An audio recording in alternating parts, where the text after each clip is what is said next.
राम राम दोस्तों, कैसे हो? सब मस्त और मज़े में। दोस्तों, आज का नया दिन, नई सुबह, नए जोश के साथ हम फिर आ गए हैं। आप लोग भी निकलो, करो स्टार्ट। अब दोस्तों अपनी एक्सरसाइज वगैरह स्टार्ट करता हूँ। आज दोस्तों सबसे पहले मैं थोड़ी बहुत स्ट्रेचिंग वगैरह करूँगा, उसके बाद वॉकिंग और उसके बाद फिर रनिंग, क्योंकि शरीर के लिए स्ट्रेचिंग सबसे ज़्यादा ज़रूरी है। हम क्या करते हैं, ज़्यादातर स्ट्रेचिंग नहीं करते। अपने शरीर को एक तरह से थोड़ा सा जिससे हार्डनेस कम हो जाए, शरीर करता है, उसमें फ़ायदा होता है। तो स्ट्रेचिंग ज़रूर करें और निकलो भाइयों, बार करो स्टार्ट आप लोग।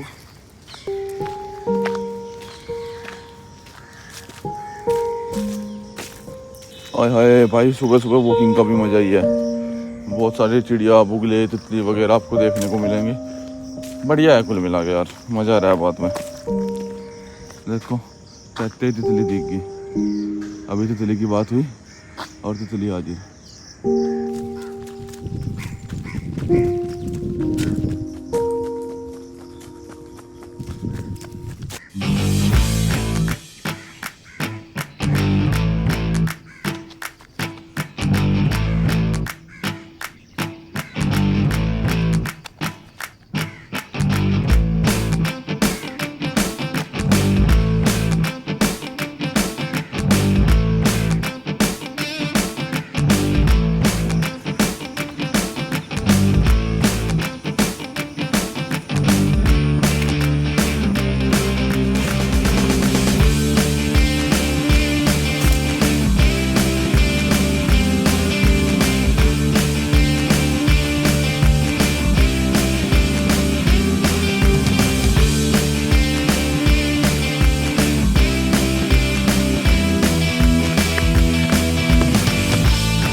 भाइयों, आज का अपना वर्कआउट हो चुका है ख़त्म।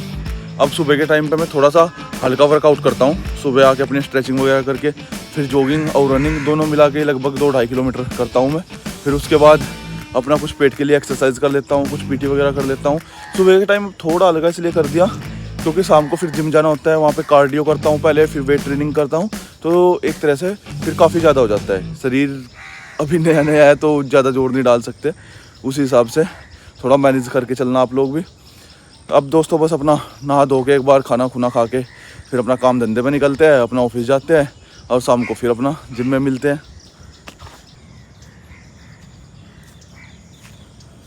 अरे वाह, आज नहीं उड़ा भाई। दोस्तों, आज हमने पढ़ा है कि अग्निहोत्र कैसे करना चाहिए, अग्निहोत्र की क्या फ़ायदे है, और यहाँ बताया गया कि अग्निहोत्र करने के बाद हमें अपने मंत्रोच्चारण वगैरह करके आहुति देनी चाहिए। अब कुछ लोग हैं जो पूछते हैं कि भाई क्या फ़ायदा होता है, होम का क्या उपकार होता है। तो इसमें लिखा हुआ है, सब लोग जानते हैं कि दुर्गंध युक्त वायु और जल से रोगों से प्राणियों को दुख, और सुगंधित वायु तथा जल के आरोग्य और रोग के नष्ट होने से सुख प्राप्त होता है। यानी इससे जो वायु शुद्ध होती है, जल शुद्ध होता है, तो जो कीटाणु वगैरह मर जाते हैं, उसकी वजह से फ़ायदा मिलता है लोगों को। इसमें लिखा हुआ, चंदन आदि घिस के किसी को लगावे या घृत आदि खाने को देवे तो बड़ा उपकार है। अग्नि में डाल के व्यर्थ क्यों करना, वो दीवानों का काम नहीं है। कुछ लोग कहते हैं ना कि भाई हवन में सारी चीज़ें डाल के नाश ही करना, एक तरह से किसी को दे ही दे। तो इसमें लिखा हुआ, जो तुम पदार्थ विद्या जानते तो ऐसी बात कभी ना कहते, क्योंकि किसी भी द्रव का अभाव नहीं होता। देखो, जब होम होता है तो वहाँ से दूर देश में स्थित पुरुष की नासिका से सुगंध का ग्रहण होता है, वैसे ही दुर्गंध का भी।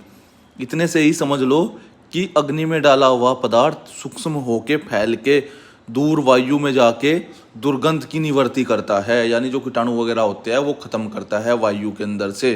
तो इसका फायदा है, और सुगंध फैलती है, दुर्गंध चली जाती है, क्योंकि पदार्थ उसमें में डालते हैं तो उसका नुकसान नहीं, फायदा ही होता है। इसमें लिखा हुआ है ऐसा तो केसर, कस्तूरी, सुगंधित पुष्प वगैरह से भी हो जाता है, जैसे हम आज के टाइम पे सेंट वेंट डाल देते हैं। तो इसमें लिखा हुआ है वह सुगंध का सामर्थ्य नहीं कि वह ग्रस्त वायु को बाहर निकाल कर शुद्ध वायु को प्रवेश करा सके, क्योंकि उसमें भेदक शक्ति नहीं है।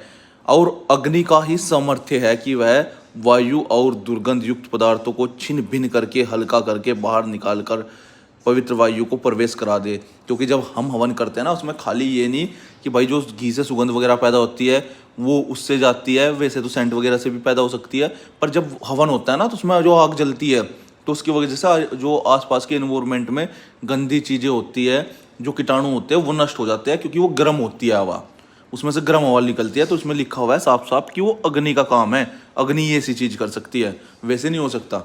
इसमें फिर पूछा हुआ है कि मंत्र पढ़ने का क्या प्रयोजन है। इसके साथ में मंत्रों में यह व्याख्यान है कि जिससे होम करने का लाभ विदित हो।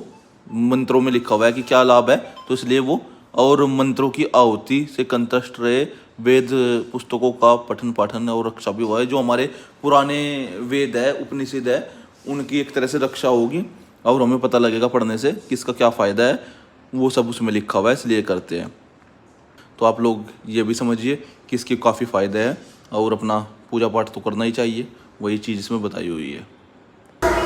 भाई वेट उतना ही है 87। मैं फैट कम कर रहा, वेट तो कम हो, कोई दिक्कत नहीं।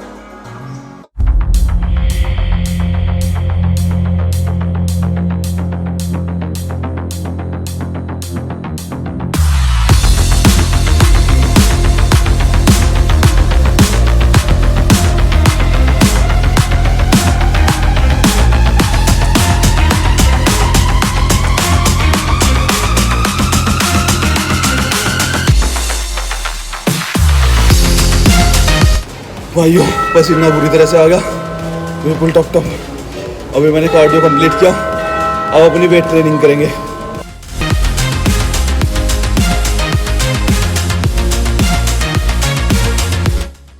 हाँ जी, राम राम दोस्तों।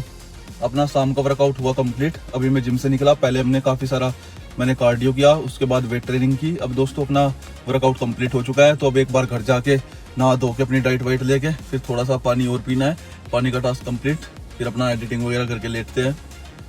और फिर चलिए, मैं एक बार, अभी तो ध्यान नहीं है, घर जाके ही तो दिखाता हूँ आप लोगों को।